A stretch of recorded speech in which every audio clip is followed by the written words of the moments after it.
Well, here I am at Big Bear High School, the home of the Bears.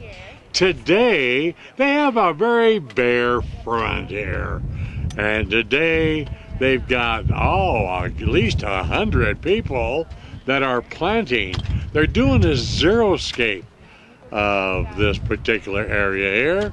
You can see a lot of people up there and a lot of people down here. And this is the second time. So let's go up and chat and take a look. Now we're up here, you can see a little bit better. They're drilling holes. They have over 500 seedlings of various native plants that will grow here year-round. That's why they're doing a Zeriscape. As I said, they were here one time before, and they brought all these rocks in, and they're going to spread a lot of those rocks all around this area here. You see the orange flags, and they're where the seedlings are to go. And when they get done, it's really going to be a nice Zeriscape exhibit and make the high school, the front of the high school, look pretty good. We have so many people here, not only volunteers, but we have the Discovery Center, that's right, which is the Center of the International Forest Association. Yes. And there's the gal that heads there. Ah, thanks, Ron. Thanks for coming out. Yeah, now this is really cool. You've got AmeriCorps here too. We do. Another program of the Forest Association is AmeriCorps. It's part of our Urban Conservation Corps where we bring young adults and youth up from the foothill communities like the city of San Bernardino, Rialto, Colton. And they are just about to finish their first term. They've served 700 hours. How neat. Yeah, and they're out here. They drove up this morning and helping us out. Right, that's just these with the backpacks here, folks. Yeah. That are AmeriCorps. They do a lot.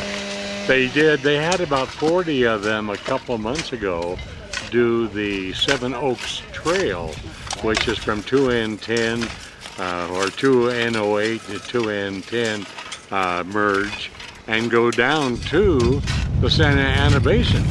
And it's really great. They widened the trail, and it's for bikes and hikers, but not for motorized vehicles. That's right. That's right. But that's right. The AmeriCorps really helps out a lot. They do. It's amazing. You don't have a lot of money, and you have to volunteer. You have to rely on volunteers, don't you? It's the backbone of our organization, and given the economy or any time in this world, having volunteers and thinking abundantly, having help from everyone of all backgrounds. In one of the magazines this month, I think it's Sunset Magazine or something, the safest mountain community, they say, of all of Southern California is Big Bear Lake. That's Big Bear terrific. Valley. Of course Isn't that it neat? is. That's really That's neat. because Forest Service really has done a lot. And then the Forest Service Association has done a lot. Thank you. And you not only handle the valley here, and the Discovery Center is your big project, but you also have the Children's Forest down in the Running Springs area. Right, and that's where our youth volunteers run the show. They run the forest. I know, isn't that something? Yeah, it's a great way to get your foot in the door to public service and jobs with the Forest Service and national parks, and a number of our young people will return back and work for us. So I know it. That's so cool. It's a great way to attract the highest quality individuals. Yeah, right. Yeah. That is great. Well, I tell you, to have all of this and to just do a Zeriscape here at the high school from this bare bluff, as I call it, is really something. They really are working. Over 500 seedlings, I understand. That's right, and those were all grown in our nurseries up here. That's right. Now, you do have a nursery, the Forest Service Association. Yeah, we now, where is that located? We have 2 nurseries on the mountain. The Forest Service has one just behind the Big Bear Ranger Station. And there's also one in Running Springs at Children's Forest, which you just just talked about. Oh, right. Yeah. That's cool. So that's where we have our youth volunteers take care of the plants, and today we're finding them a home. Hi, Diane. Hi, Diane. What do you think? Great. It's great. I got a couple more recruits on their way here. A couple students that are high school here. So that's great. We probably have about 100 people. Diane is on our board of directors of the National Forest Association, and she gives very generous support to our another thing is that we've had fires here, the Butler Fire, Butler 2 Fire, and all that. And one of the big projects, too, of the association, in fact, your goal is to replant, put seedlings back in the burned areas, get them growing again, which is good. Yeah, that's our Forest Aid initiative, and in the past 2 years, we've had thousands of people from all over Southern California come up here and plant, once again, native plants and the seedlings that, one day will look like the forest surrounding the high school. And did you tell me about all the other programs or responsible recreation Go programs? for it. We have a phenomenal group of OHV volunteers that spend, what was it, last board meeting, 10,000, countless hours a year that they spend restoring trails, patrolling to inform other guests that are coming onto the forest how to recreate responsibly. We have, of course, the Children's Forest, Discovery Center volunteers, the fire lookouts to keep on top, keep a watch on the forest. That's right. It's a phenomenal association that really works to make sure we can respect all the values on the forest and make sure everyone can recreate and enjoy it, and that we have a healthy forest to enjoy for many years to come. You bet. And when you said OHV, that's off-highway vehicles. Yes. That's a big group. Over 300 belong to that just for this area here. And how many of them came out just for that cleanup last weekend? We have a lot of them were from down the hill that came up and helped us take care of a very important issue. Yeah, we had just over 100. I know. That was so sad to see how people disregard the pristine forest by dumping their old cars, mattresses, furniture, just trash, lumber, everything. And they took out, I don't know how many tons of dirt. We had, over 100 volunteers on that one. Yeah, we did. It was over 40 tons of trash easily. Vehicles, trailers, all kinds of stuff. They just carried out. So people, we got to take care of our land. We do. And everyone in the community needs involved. I mean, everyone on this mountain has an interest in keeping healthy forests, and we as an association are trying to come up with ways to engage them in any way possible, because they all have a vested interest. Can't have a healthy economy without a healthy forest. We need to have, we need to keep a watch on it. We have a rich ecological heritage nowhere else in the world on these mountains that we have to protect, and we all need to be a part of it. That's right. And the neat thing is the staff is so small. What do you have, 3 or 4? At the Discovery Center, but the association as a whole has about 40 paid staff that coordinate 800 hundreds and hundreds of volunteers. Without them, you couldn't do it. We couldn't operate. Well, thanks to all of you for your leadership and all of that, and your time too. Thank you. I know you get so much money being on the board. You know. Yeah, we're paying her overtime today. I know. I'm kidding, folks. Another volunteer. Well, thank you. Thanks, Ron. girls. Thanks for doing this. Well, you can see this. This is not native.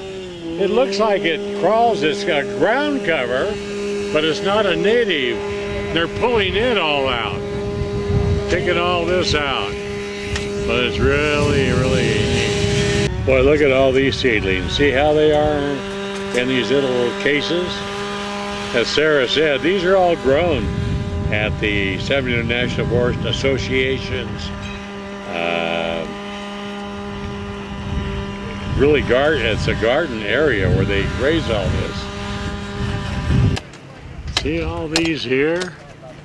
These are really something. Look at the rocks. This sort of is a water trench, you know, so it doesn't take a lot of this off during the snow. Hi, Beth. Hi, how You are ready? you? I'm ready.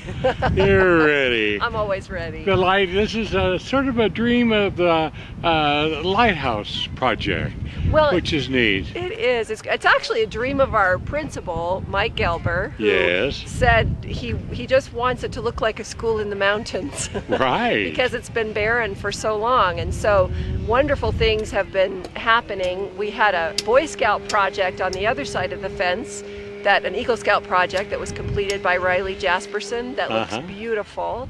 And then on the other side, on this side, this is the Zeriscape. That's a collaboration between the Forest Service, the NFA, and the Lighthouse Project and the school district. Isn't that neat? It is. It's one of those multi... Great. And AmeriCorps came up on this one. AmeriCorps which is here. Good. It's fabulous. We've got people from all over the place working hard to make our school look great. Yeah. Well, it's thanks. Well, the lighthouse has been such an inspiration to this valley. Thanks to Tim Woods. Yes. Originally, I mean, he's the one that was the force and finance behind it. Absolutely. And then brought you aboard. Yeah. And you did such a job, and we're gonna miss you so much. Well, I'll be back. We're gonna tear up all the time. But been... for your own personal life, it's a wonderful chance for you. It is. It's and a great thing. You really left your mark on this valley in many areas. Well, really. It's been my pleasure and a labor of love, and I believe in the potential of this valley. I always will. And my heart's always here. I know it. Yeah. But the Lighthouse project, it was so special. Now, what's the mission of the Lighthouse? Well, the mission is to uplift the community environmentally, spiritually, physically, and mentally. And so it's to really remind all of us of the promise that is here, the potential of this valley, and how much we can accomplish when we work together and do good things. Sure. So it's really about upshifting the quality and the level of what we do here and making positive things happen. You bet. Yeah. And especially with the children. Especially with the children, but we recognize that the attitudes and participation of adults is critical in order to affect and influence the children. That's right. So that's why we also include adults in everything that we do, and also why we have the Positive Campaign Ethics initiative going on right now. Yes, going on right now. Yeah. So yeah, next Wednesday is our last forum. I know. For school board and hospital board. You betcha we'll be there with cameras. Good. And it's really good because an informed voter has a better chance of making the right vote. That's right. You know, which is good. That's right.